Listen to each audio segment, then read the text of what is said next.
Ito ang Broad Stream Cast Communicators, ang naiba at kakaibang plataforma sa digital broadcast.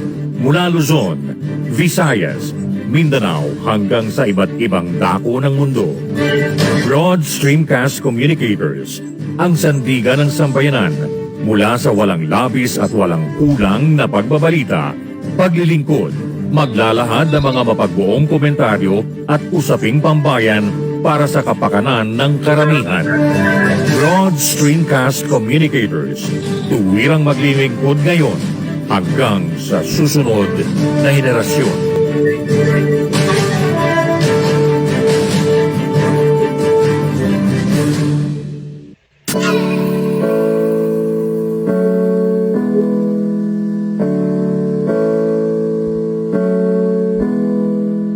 Buhay Online, Chikahan at kaalamang pangkabuhayan. Ating tunghayan, pakinggan at tuklasin ang mga pangyayari at kaganapan sa mundo ng online. Buhay Online, Chikahan at... Am I on board? Because I don't... Parang yung OBS ko nawala. What is happening? Okay. Am I on board? Oh, there. I'm there pala. Okay. Am I playing? Hello? There you go. I'm online. Okay, thank you. Thank you. Kasi po yung OBS ko nagluloko. But anyway, good morning everyone. Welcome to Buhay Online. First things first po, no? With regards to our situation po, the Philippines remains at minimal risk for COVID-19. But of course, the public is warned against complacency. Huwag po tayong maging kampante. Dahil siyempre po, ini-enjoy natin yung almost normal na natin, near perfect, near normal situation dito sa ating bansa, sa Philippines. No? The Department of Health or ang DOH said that the Philippines remains under minimal risk case classification for COVID-19.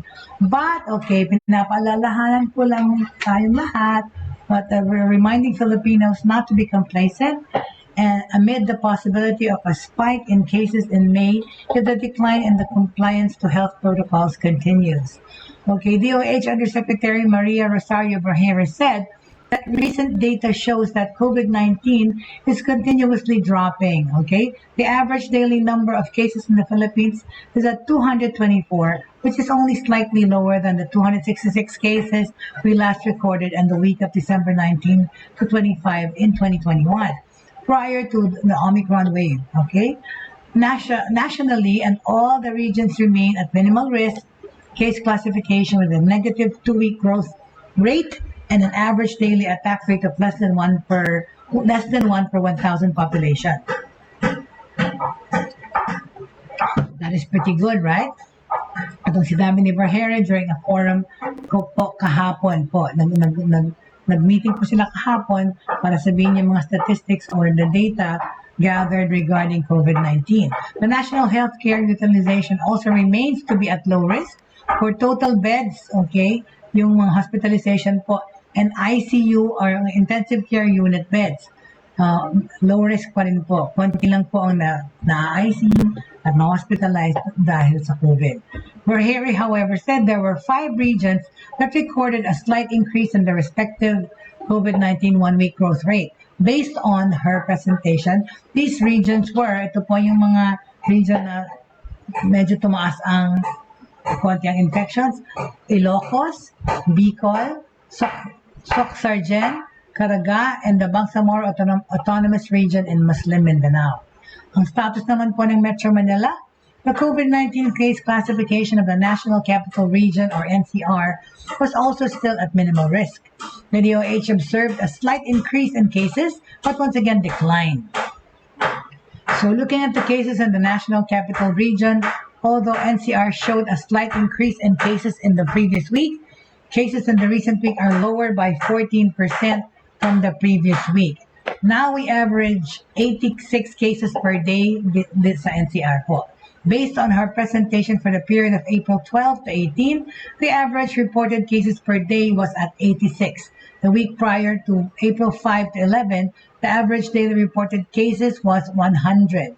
From March 29 to April 4, the average daily cases was at 141 or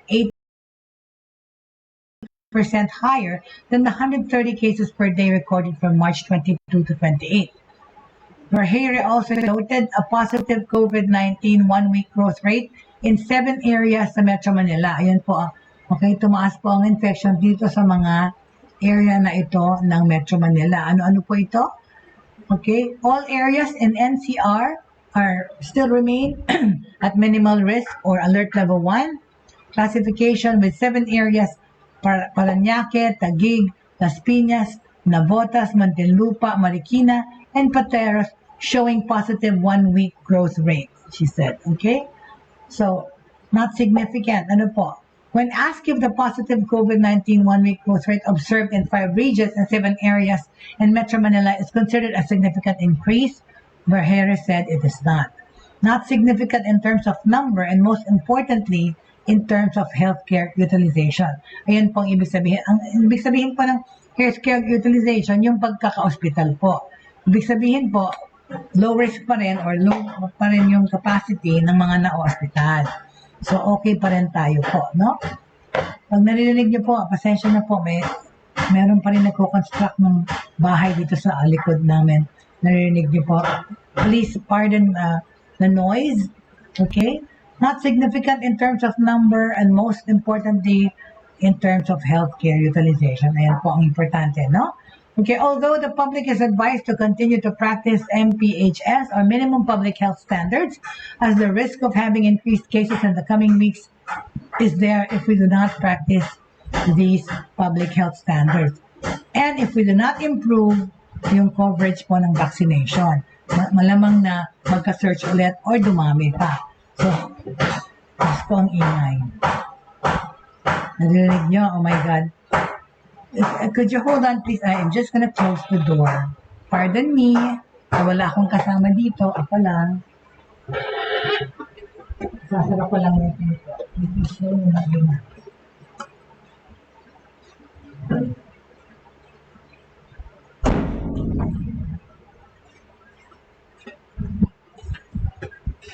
Okay. Alright, so I'm back. I'm back, limping back to the show. As alam niyo po, ako pa rin ay recuperating from my total knee surgery, but I am able to walk, as you can see. Limping, pero walking po.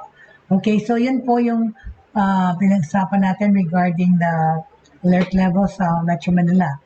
Sabi kasi, no, we still have to observe the MPHS or minimum public health standards as the risk of having increased cases in the coming weeks is there if we do not practice the public health standards. So, huwag natin pong abusuhin, wag po tayo maging complacent, no? Complacent. Let's still observe the minimum public health standards, okay? The Department of Health officials said that their projection of 500,000 active COVID-19 cases next month is not cast in stone. Will this happen? Okay, that's a question for everyone. Nasa sa atin po ito di ba, kung hahayaan natin itong mangyari. There's no certainty actually, but what we are trying to inform the public would be what the possibility is, okay? The probability and the risk is very high because of all of this crowding happening, di ba? Kampanya, tsaka yung pag-gather publicly, yung pagsimba rin, pagpalengke, lalong-lalo na yung pagkampanya, at tsaka yung mga travels during the Holy Week na ginawa, right? Lagi nating tatandaan that we should always remember projections are not cast in stone, okay? Ang projections ginagawa ng Department of Health para mag-guide yung planning and preparation ng gobyerno at ng mga tao para dito, okay? Bottom line is, at saka napaka-importante na kailangan malaman ng mga tao ang posibilidad na pwedeng tumaas ang kaso, ang cases ng infections, it's there. It's a possibility, kaya kailangan mag-ingat tayo. The projections are being made by the Department of Health to guide the planning and preparations being done by the government and the public. Bottom line is, it is very important that the people need to know that there's really a possibility that the cases will increase again if we're complacent, if we don't practice the minimum health standards, okay? That is why we need to be careful, okay? Alright? So, wag po tayong maging kampante, alright? Kasi po, kung gusto natin magtuloy-tuloy po itong almost normal nating na pamumuhay, let's still, please, observe and practice yung minimum health standards, okay? Okay. Diba? Kasi, nasa campaign season, yan talaga, wala tayong magagawa dyan kung hindi to just keep reminding people, no? Na mag-social distancing pa rin, mag-maskara pa rin because it's still very risky. You can still get contaminated even if we're vaccinated. All the more nga, yung vaccination kasi it's not a guarantee na hindi tayo magkaka-COVID. Ulit-ulit ko sasabihin, kasi it happened to me. Kung hindi, at least it will better protect us against the virus para wag serious yung symptoms na mangyari sa inyo. Right? Saka, kaya mas importante na magpabakuna po lahat na. Right? Okay? Okay?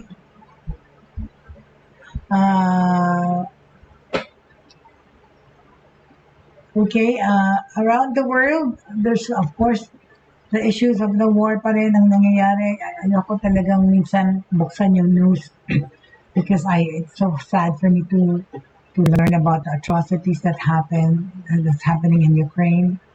But of course, this kind of pandemic situation na nagkaroon ng war na ganyan, all over the world, people have been more sensitive and more helpful. Pero ayaw po nga nating mangyari ay yung American talagang magsawsaw na dyan sa issue na to at magkaroon ng Third World War.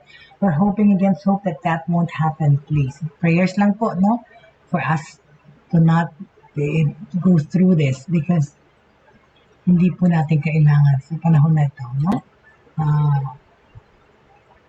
On another note, hold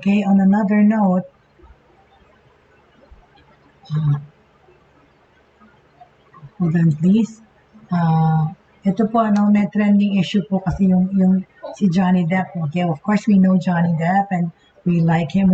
He's a Pirates of the Caribbean and many other movies. I've seen him in a lot of movies. Mula sa Edward Scissorhands and mga Who's Eating Gilbert Grape and a lot of his other movies. Maraming yung mga dark kay Tim Burton. Kasi diba, dinimanda siya ng kanyang asawa for harassment and violence, okay?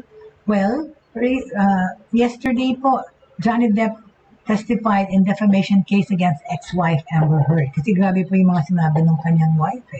Actor Johnny Depp is expected to testify in a Virginia courtroom last Tuesday in the United States defamation trial where he accuses his ex-wife and actress Amber Heard of ruining his career with false accusations of violence during their relationship. Depp, who's 58 years old, alleges that Heard, 35, defamed him when she penned a December 2018 opinion piece in the Washington Post about being a survivor of domestic abuse. He filed a $50 million lawsuit against Heard in 2018. Okay? Okay, gusto niyo makita siya? Alright, let me show you. Okay, we'll do it. Just bear with me po. Okay? Alright. Just bear with me. Here he is.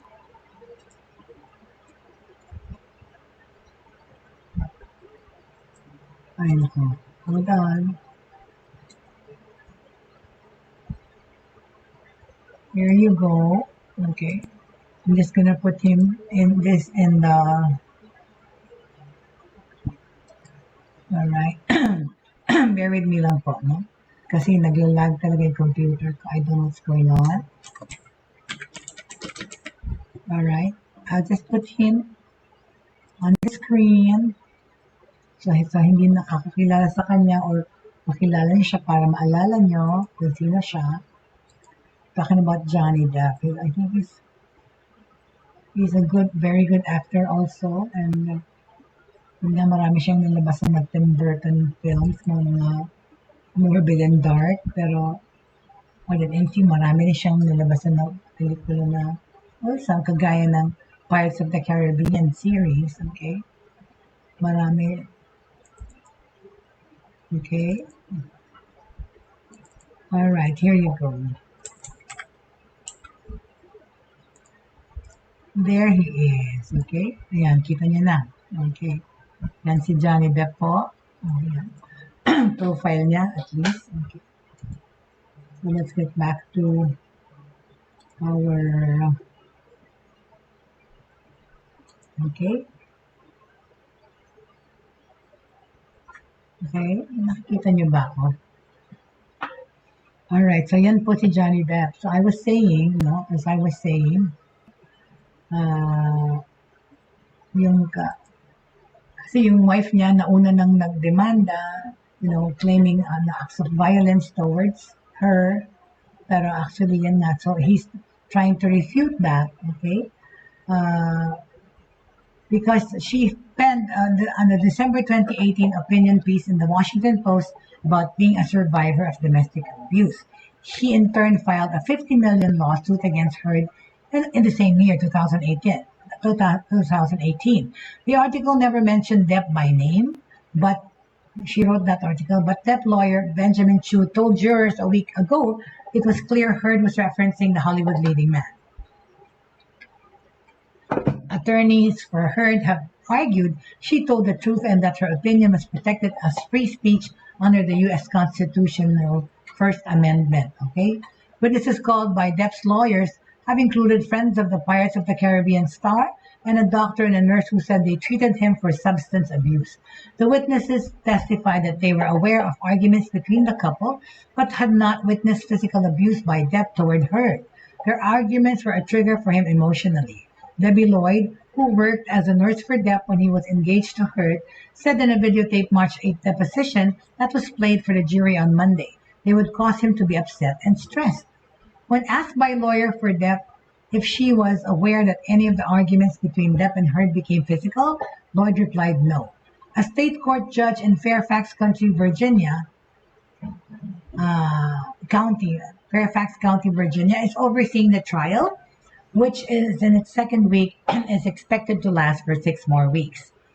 Less than 2 years ago, Depp lost a libel case against The Sun, a British tabloid that labeled him as a wife beater. A London High Court judge ruled he had repeatedly assaulted Heard and put her in fear for her life. In the U.S. case, Depp and Heard both submitted long lists of potential witnesses they could put on the stand. Heard's list includes her ex-boyfriend and Tesla TSLAO chief executive Elon Musk, with whom she texted about Depp. Also on the list of potential witnesses is actor James Franco. The Washington Post is not a defendant in the case. Depp's lawyers have said they filed the case in Fairfax County, outside the District of Columbia, because the newspaper is printed at the facility there. The United States is a difficult forum for libel plaintiffs, especially public figures like Depp, who must prove by clear and convincing evidence that Heard knowingly made false claims. Depp and Heard met while making 2011 film The Rum Diary and married 4 years later. Heard accused Depp of domestic abuse after filing for divorce in 2016. Okay, Heard, known for roles in Aquaman and Justice League, has brought her own libel claim against Depp, saying he smeared her by calling her a liar. Heard's counterclaim will be decided as part of the trial. Heard is seeking $100 million in damages from Depp, according to court papers. Following the November 2020 ruling in the London libel trial, Depp was replaced with Danish actor Mads Mikkelsen in the third film in the Fantastic Beasts franchise, a spin-off from the Harry Potter books and films. Ayan, parang nasira yung career ni Johnny Depp dahil dito, right? Ay, nako. That is really sad. I think he's one good actor, right? He's one of the better actors of his time. And yan talaga, no? Ang buhay ng mga celebrities, you see them with substance abuse and all these problems. See, not a lot of money, all the money in the world can buy your sanity and your peace of mind, which is really, really very sad, right? That these things are happening. And kaya nga, tsaka yun nga, yung mga suicide sa mga Korean K-pop stars, napakalo ng kanilang moral tsaka self-esteem para doon. Hindi ba sila sa part kasi ng rigid training ng mga Koreans, 5 years na training sa pagkanta, sayaw, acting, but ang kanilang moral, psychological support ay mababa. Kasi in being celebrities, you become a public figure, and that goes without saying na people are gonna talk about you, not everyone's gonna like you, and these K-pop stars, mga 20 plus in their 20s, enjoying careers that are blooming and flourishing and having a lot of money, but still, they get affected by bashing in social media. Diba? Ilan na yan talaga, every year may nagpapakamatay na Korean celebrity, mga bata pa, because na-depressed dahil sa mga remarks sa social media, sa Facebook, sa YouTube, sa WhatsApp, or even in Twitter. They have to look into that, how to help these young celebrities have a higher self-esteem, because hindi diba, nagpapakamatay. Ano pang gusto nila sa buhay? They're successful, they have money, but like I said, see, money can't buy peace of mind. For some reason, they get depressed by bashing, by bad remarks or criticism. I'm not sure if I'm still online.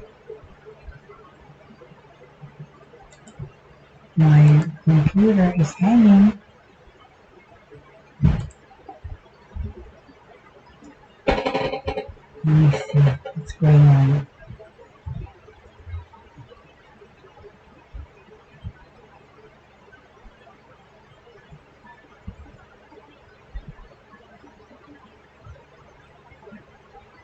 Am I still online? I cannot see myself. Let's see.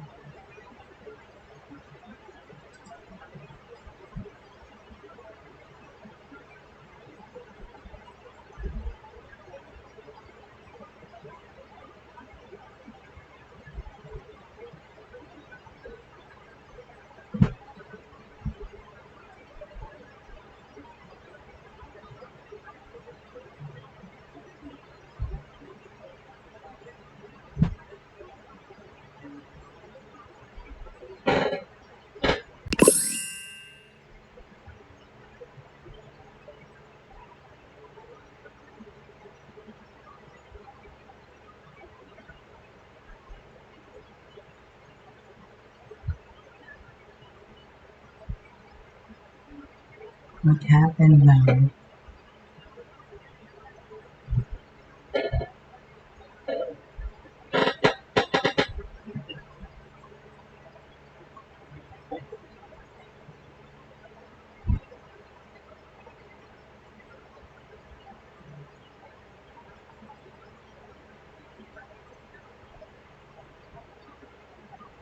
I can't see myself. What's happening here?